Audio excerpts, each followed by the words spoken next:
Bienvenidos amigos. Ya realicé un vídeo destacando las limitaciones del carro de combate alemán tipo Tiger, bajándolo, en cierto modo, del pedestal en el que suele estar. Así que ha llegado la hora de hacer lo propio con el T-34-76 soviético. Al igual que el Tiger, otro vehículo que vive en un pedestal, colocado colectivamente, más alto de lo que le correspondería en realidad. ¿Fue el T-34-76 el mejor carro de combate de la Segunda Guerra Mundial? Para mí, no está ni entre los 5 mejores tanques del conflicto. Aunque hay otro adjetivo con el que el T-34-76 merece ocupar la primera posición. Lo veremos al final del vídeo. Uno de los vídeos más antiguos del canal trata sobre cuál fue el mejor carro de combate del segundo conflicto a escala mundial. Y como indico en él, no creo que sea posible escoger un único vehículo que fuese destacable desde 1939 hasta 1945, ya que la carrera armamentística dejaba obsoletos a los vehículos con bastante celeridad. Como indico en el vídeo, sería más apropiado destacar cuál fue el mejor, año por año.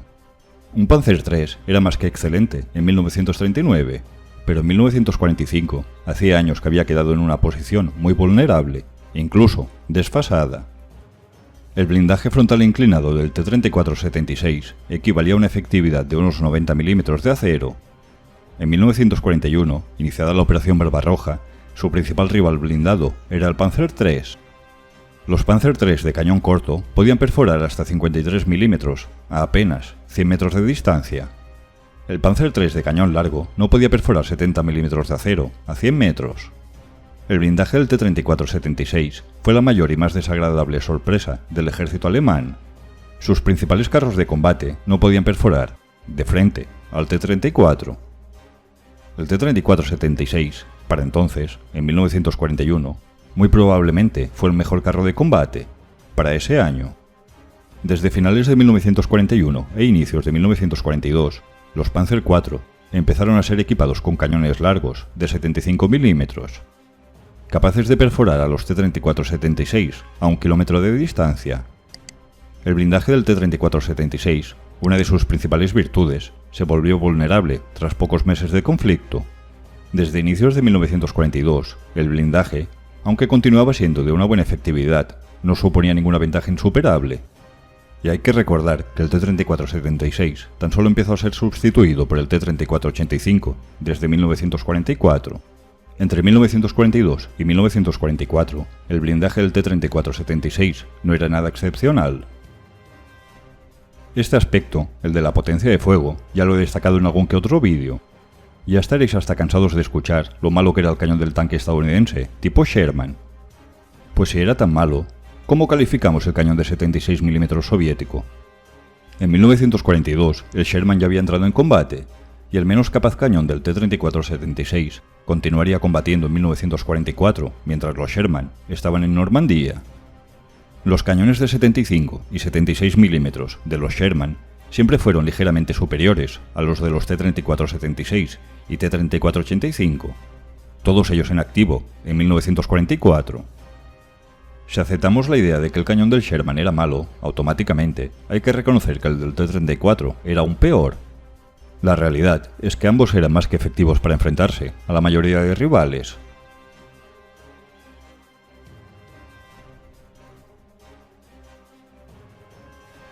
Ahora vamos a ver algunas de las fallas más dramáticas de este famosísimo vehículo soviético. Debéis conocer perfectamente cómo los carros de combate franceses en 1940 fueron ineficaces por disponer de torretas que albergaban hasta 2 tripulantes, en lugar de los alemanes, que siempre disponían de 3, pues el famosísimo T-34-76 también disponía de una torreta de apenas 2 hombres. El T-34-76 no tenía de una cúpula para el comandante, por lo que los sistemas de visión de que disponía el líder del vehículo se limitaban a las ranuras laterales y al periscopio.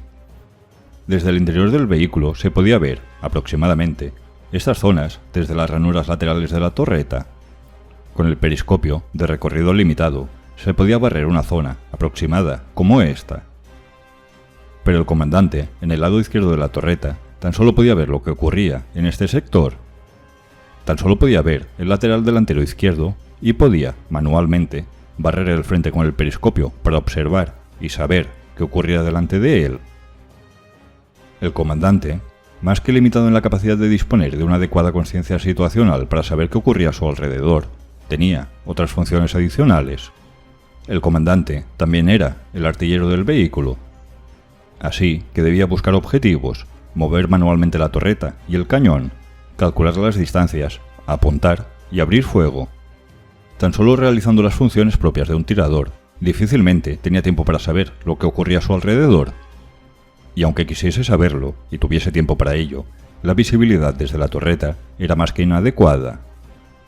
Pero además, si este soldado no era tan solo el líder del vehículo, sino que además era el líder de una unidad de T-34-76, además de todas estas funciones, debía saber dónde estaban en todo momento, y sin visibilidad, y sin tiempo, sus vehículos subalternos y enviarles las órdenes correspondientes. Esto no es un defecto propio del vehículo, y sí de la capacidad de la Unión Soviética. Pero por falta de radios, los únicos T-34-76 equipados con radios eran los vehículos líderes de cada unidad. Así que para enviar órdenes a los demás vehículos, los comandantes debían asomarse por la escotilla, en medio de un combate, y señalizar con banderas las órdenes que querían transmitir, y casi que literalmente rezar para que los otros comandantes, concentrados en las funciones de artilleros y casi sin sistemas de visión, pudiesen ver las instrucciones transmitidas mediante banderas. Un auténtico absurdo, una acumulación de tareas y de sistemas inadecuados que no eran ni mínimamente asumibles para un simple mortal. Lo que solían hacer los soviéticos era asomarse por la escotilla para tener una visión razonable y saber así qué ocurría en su entorno. En los vehículos alemanes, en el Sherman o ya en el T-34-85, con una cúpula y un comandante realizando únicamente las funciones de comandante, tenía una capacidad considerablemente mayor de obtener una buena conciencia situacional. En combate, lo que solía ocurrir es que sin comunicación ni visibilidad, toda la unidad copiaba lo que hacía el T-34, líder de la unidad. Si surgía una segunda amenaza, toda la unidad soviética simplemente continuaba disparando sobre el mismo objetivo que lo hacía el vehículo líder. No había ninguna coordinación ni repartición de objetivos. En resumen, no eran unidades flexibles que pudiesen adaptarse rápidamente ante una batalla dinámica. Ante escenarios más complejos, como definió un carrista alemán, los T-34 simplemente se agrupaban alrededor de la gallina como polluelos. Ya nos podemos hacer una idea del caos que ocurría si el vehículo líder era puesto fuera de servicio. La falta de radios no es un defecto propio del vehículo, pero el diseño de una torreta de 2 hombres sí lo es. Estos números son orientativos, ya que difícilmente se pueden contrastar con exactitud, pero esta es la razón, yo lo considero así, de que de los 35.000 T-34-76 fabricados, entre el 70 y el 80% de ellos acabaron puestos fuera de combate. El T-34-76 tenía un blindaje y una potencia de fuego razonablemente buena, y una movilidad destacable, pero no eran máquinas suficientemente efectivas en combate. Otra carencia significativa de los T-34, de ambas versiones. En esta imagen es un Tiger, pero todos los vehículos alemanes, incluido el Panzer IV y también el Sherman, disponían de una cesta. Esto es, un suelo propio para la torreta. Así que, si giraba la torreta, la tripulación ubicada en ella giraba al mismo tiempo sin tener que preocuparse de reubicarse. Esta cesta no estaba disponible ni en el T-34-76 ni en el T-34-85. En algunos modelos del T-34-85 tampoco, pero en la mayoría del T-34-76 tan solo el comandante tirador tenía un asiento plegable, así que si giraba la torreta, él también giraba junto. Sin embargo, el cargador estaba de pie, y cuando giraba la torreta, él debía ir caminando lentamente para acompañar el giro. Ahora imaginaros, en un espacio minúsculo como la torreta del T-34, caminando y girando 360 grados para acompañar la torreta. Llega a ser hasta grotesco. Además, fijaros que no caminaban en suelo firme, lo hacían sobre las cajas de municiones. Imaginaros la escena, en pleno combate, con cajas abiertas, vacías o no, con las vainas de los proyectiles ya disparados por el suelo y en el caos de una batalla. Y como haya que girar la torreta, la escena aumenta en emoción. Esto fue así en el T-34-76 y en el T-34-85, no disponían de cesta.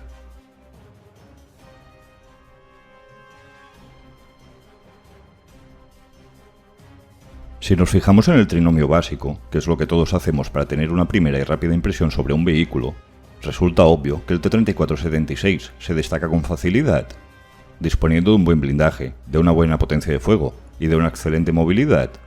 Sin embargo, si observamos los demás aspectos que podrían encumbrar al vehículo, vemos que es precisamente donde se encuentran sus debilidades. Si comparamos el T-34 con el Sherman, que ambos se enfrentaron a los mismos rivales, resulta evidente la existencia de dos filosofías diferentes y también de dos popularidades muy diferentes. Ambos tenían el mismo blindaje frontal efectivo de unos 90 milímetros.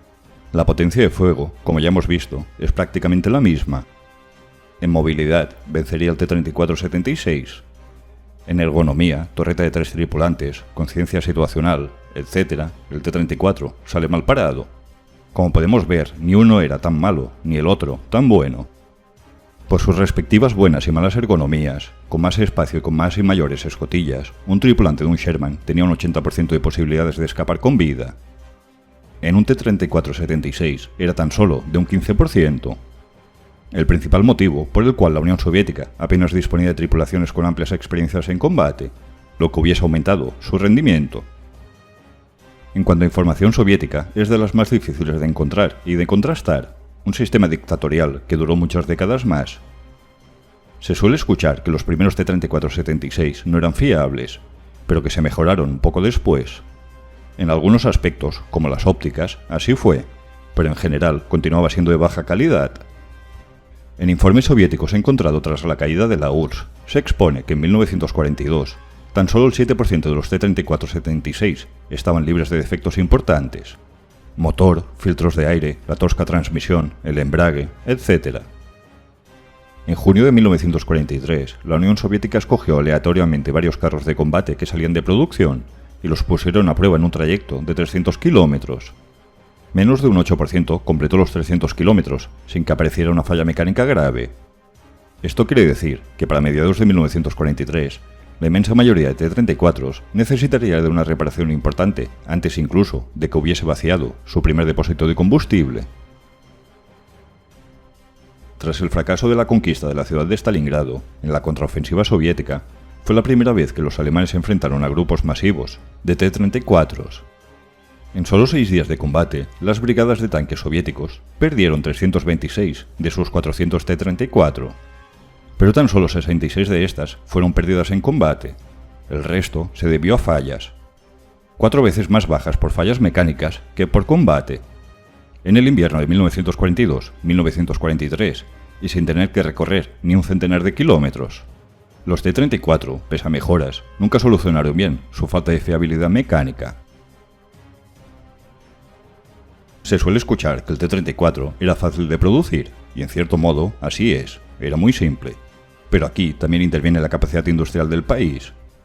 En 1943, la Unión Soviética alcanzó el pico de producción máximo con 1.300 T-34-76 por mes. A mediados de 1942, Estados Unidos producía 2.000 Shermans por mes. Una producción mayor y sin sacrificar las múltiples ventajas del vehículo ni la fiabilidad. Aparte de interferir la capacidad industrial en la facilidad de producción, la URSS realmente sacrificó la calidad fabricando vehículos realmente toscos, incluso, quizás, más allá de lo razonable. El T-34-76 no es que tan solo fuese fácil de producir, es que redujeron a la mínima expresión sus capacidades. Si lo comparamos con el Sherman, son dos conceptos completamente diferentes. El perfil del Sherman tampoco sería el perfecto, pero no es nada grave. Lo desarrollaron a partir del M3 Lee, que se había mostrado, mecánicamente, de plena fiabilidad, y su ergonomía y capacidades lo volvieron altamente competitivo. Era menos compacto, pero muy operativo para su tripulación. El perfil del T-34-76 era más compacto. A simple vista exterior parece que tenga que ser mejor, pero no era nada operativo, llegando a rozar lo absurdo. Cuando veáis una torreta de un T-34 girar, recordad que en su interior hay un cargador caminando en pasitos cortos, al mismo ritmo de giro, y sobre cajas de munición. Como decía al inicio, por lo menos para mí, el T-34-76 no está ni entre los 5 mejores del conflicto. Su fama está por encima de la realidad. Aunque para mí, el T-34-76 sí ocupa una primera posición, la del carro de combate más determinante de todo el conflicto. A pesar de ser tosco y con carencias graves, la sorpresa de su existencia cogió a contrapié al ejército alemán, siendo altamente determinante en 1941 y 1942, frenando la marea en los años favorables de Alemania. En este vídeo, centrado en destacar las fallas del vehículo, podemos ver que al igual que con el Tiger, no solo todo lo que brilla, y cómo las buenas y malas famas a veces no acompañan con justicia las realidades de cada vehículo. El T-34-76 no fue ni de cerca el mejor, pero sí el que escribió la historia. Suscríbete, dale a like si te ha gustado el vídeo y hasta pronto.